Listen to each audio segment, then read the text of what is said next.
The Tale of the Sorry Scotsman and the Angry Bear. A Crimean fairy story. Once upon a time there was a beautiful young queen. Well, a young queen. And she had an incredible empire. Not that kind of empire. Well, actually, yes, that kind of empire. And she thought she ruled the world. Then a wicked king decided he would interfere in her empire. Well, not really. In fact, not at all. But there were politicians in the Queen's government who fancied a war, and so when their best frenemies the French decided to fight the evil empire, the Queen let her politicians have their war. The main politician was a Scotsman called George, but he liked to be called Aberdeen. He was the Prime Minister, which meant he was very important, but also he was posh. In fact, all of them were, every last one. Hello, I would like to be an MP.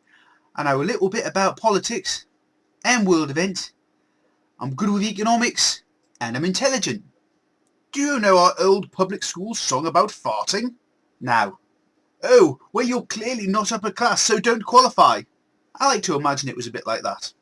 Well, Aberdeen sent the British Army to the Black Sea.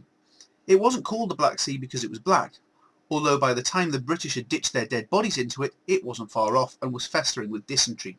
Oh look, there's Bob. Anyway, they turned up in their shiny Royal Navy ships. Unfortunately, some bloke named Jeff at the commissariat had completely forgotten to order them any blankets or jumpers, and so they turned up in their summer gear. They'd also completely forgotten to bring any doctors. Apparently someone said he could do first aid and tie a sling, so they carried on anyway. Very quickly it became obvious that fighting a war might lead to one or two nasty paper cuts at the very least, and not having enough people to look after the injured might be a problem. At the same time there was a man called William who liked to stick his nose into things. When he stuck his nose into the state of the wounded men, he realised it stank, literally and metaphorically. His reports were published by his mate John, who didn't like to stick his nose into other people's business, he liked to get up their noses, and in his newspaper he managed to do this. There were also two lovely caring ladies in England who thought that cleaning festering wounds might be a nice part of a Black Sea cruise. One was called Flo, the other called Mary. Flo was one of the posh lot, but the job she was going to do was not one that the toffs would usually do, so she was being fairly brave. Mary had very little money. This is mainly because she spent all of it getting to the Crimea. Flo cleaned up the hospital and paid more attention to the soldiers. Mind you, she didn't sort out the lighting because she ended up most of the time carrying a lamp. Maybe if she'd spent more time on the lighting and less time making graphs, she might not have had to do that. Mary had a different plan. She knew what the injured soldiers wanted. A beer. Well, she set up a hostel so men could have a few home comforts and use the money for that to pay for her on-field nursing. Oh, and helping out with that dysentery going around as well.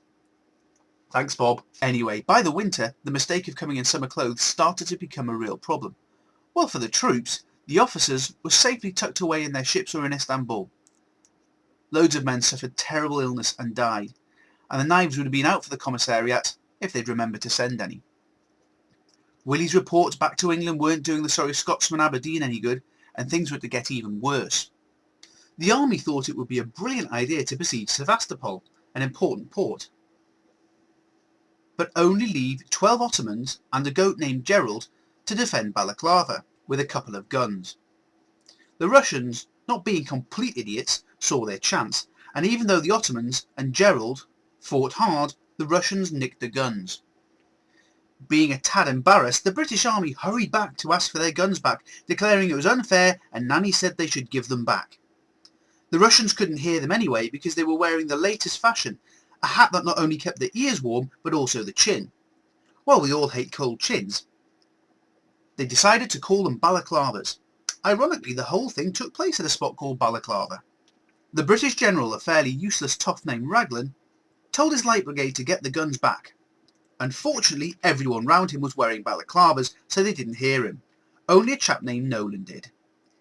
He wasn't posh enough to own a balaclava, so he took the message to Lord Lucan. No, not that one. This one. He was as rubbish as Raglan. They were posh, so they had paid for their jobs. But they'd read a few books, so they thought they were qualified. Unfortunately, Raglan had most recently read How to Kill Your Cavalry by Ivan O'Idea. And this led to disaster.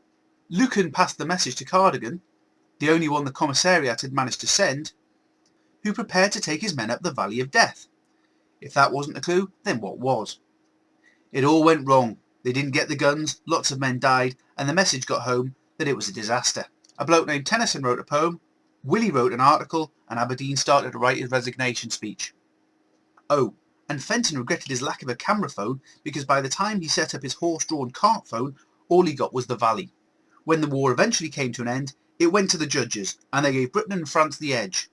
Everyone went home, well, apart from Bob and his mates, and the bear never bothered the sick man again. Well, for a bit at least. Oh, and what happened to the sorry Scotsman? Well, he resigned. The anger of the ordinary people had won. Raglan died of dysentery, thanks to Bob, and a chap named Cardwell got asked to sort out the shambles of the army. And nobody lived happily ever after.